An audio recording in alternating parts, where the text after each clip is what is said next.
شفت في الراجل اللي حدايا ما لقيتوش. الباب اللي كان جهته محلول. انا خفت يكون طاح من الشاحنه.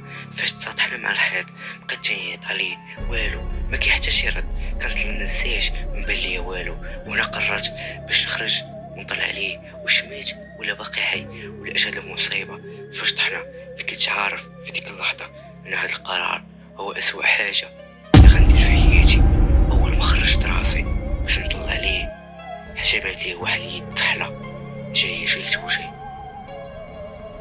مع الخلعه كنت غادي نفقد التوازن ديالي ونطيح خارج ديال الشاحنه، ولكن رجعت بالسربه لداخل وسديت الباب وشفت واحد الجسم كامل كحل بحال الا محروق. تزدحم على الباب كنت محروق تماما من راسو حتى الرجلين.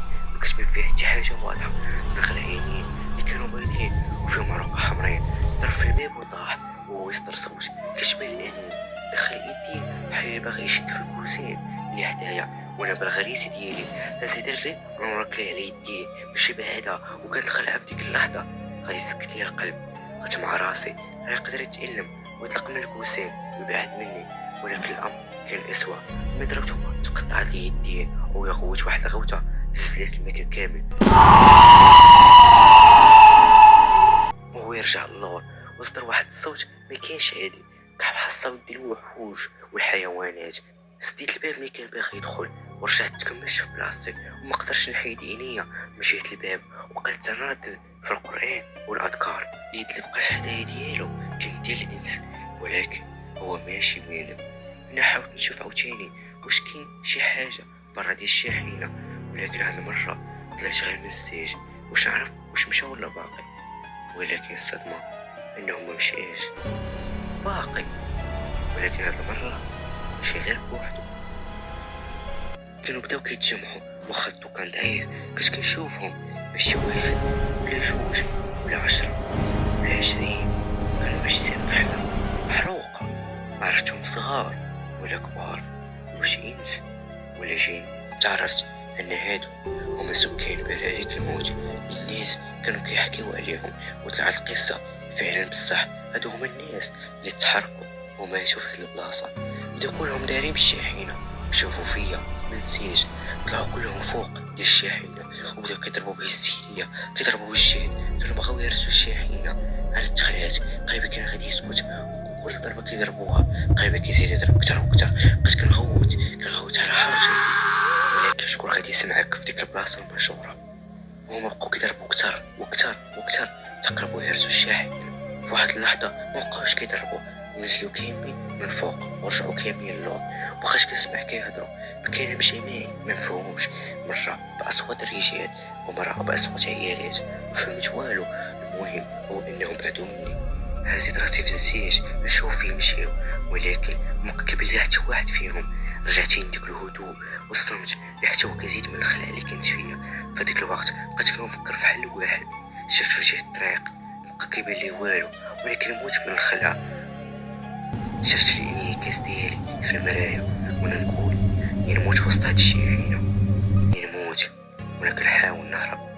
كاين احتمال كبير الا هربت من الطريق من جينا نقدر نقضي حياتي، والاحتمال الاكبر انهم يشدوني حتى الباب ونموت. ما كان عندي حتى شي حل اخر. هزيت راسي وشهدت أشهد أن لا إله إلا الله، أشهد أن محمدا رسول الله. وحليت الباب وبقيت نجري. بقيت كنجري على حرج هادي وبلا ما تلفت ونعرف فين كنجري. تعكت في شي حاجه وعاودت نط وزدت كملت تجري بكل الجهد اللي فيا، وعندي يقين بلي اني غنبعد من هاد البلاصه. لكن ما كنتش كنشوف حتى فين كنحط رجلي. عاودت تعثرت وطحت هاد المره، ولكن طاح فوق مني شي واحد منهم كان ثقيل عليا. يلاه بغيت نفلت منه وهو شدني واحد اخر من ايديا والثالث من راسي. صافي تجمعوا عليا كل واحد وفين شدني وجروني باش يرجعوني جهه الشاحنه. قدرت نحرك راسي وبان لي واحد المنظر ما كنتش متوقعه.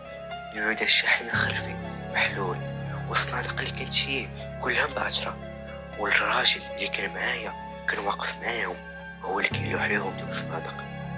هي ما كانتش صناديق ديال السردين كما قالوا لي، هذا كان اللحم ديال الانسان مقطع وعظام بشريه. بقيت مصدوم من هذا الواقع اللي شفت، وداك الراجل اللي كان معايا شافني وبدا كيضحك وقال لي معليش الحاج، قرر نخليوك على الاخوان كلاو، ولكن هما محتاجين شي واحد يبقى عايش معاهم باش يخدمهم. المهم تيسايلات من فصلتك، يلا سمح ليا خليتك على خير. بقيت كنغوت، انا ما فاهم والو، انا ما فاهم والو، بحال مسطي. وفي اخر الامر ما عقلت على والو، حتى لقيت راسي في هاد البلاصه بحال كيما كتشوفوني دابا. ما عرفتش شكون اللي جابني ولا شكون اللي سقيا تيوات فوقي. من داك الوقت وانا هنا، لا انا حي ولا ميت، ما نقدر نخرج، ما نقدر نتحرك. الجير اللي كنت كنحاول نهرب بيه والعذاب اللي دوزو عليا هو اللي خلاني نتشلل ومبقيتش كنقدر نتحرك. المهم هما خلاوني نعيش وما قتلونيش. بقيت كنشوفهم كل نهار تيتسيفوا بحال الانس، وفي الليل كولوا عفاريت مفسوخه باجسام محروقه تياكلوا اللي كنلقاو حتى بعضياتو. انا خلاوني معاهم بحال خدام، وكنتسنى النهار اللي غادي يجي فيه شي واحد ياخد بلاصتي معاهم. انا الراشد الشارف كمل لنا الواقعة ديالو اللي خلات يكون في هاد البلاصة، وبقاوش مركز بيجيتنا بحال الا كيشوفنا. انا صافي الخلعة اللي ما عمرني حسيت بيها حسيت بها في ديك اللحظة. صافي داك الراشد الشارف سكت، غير سكت.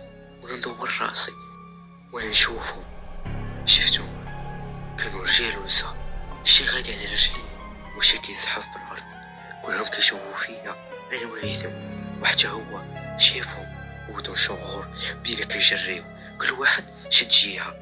ولكن سمعنا الصوت داك الراجل الشارف قال لينا غير رجعوا، فين غادي تهربوا؟ راه ضروري شي واحد فيكم يكون بلاصتي، خاصهم يدو واحد منكم، خاصهم يدو واحد منكم. برارك الموت، حتى واحد ما كيخرج كيما كان.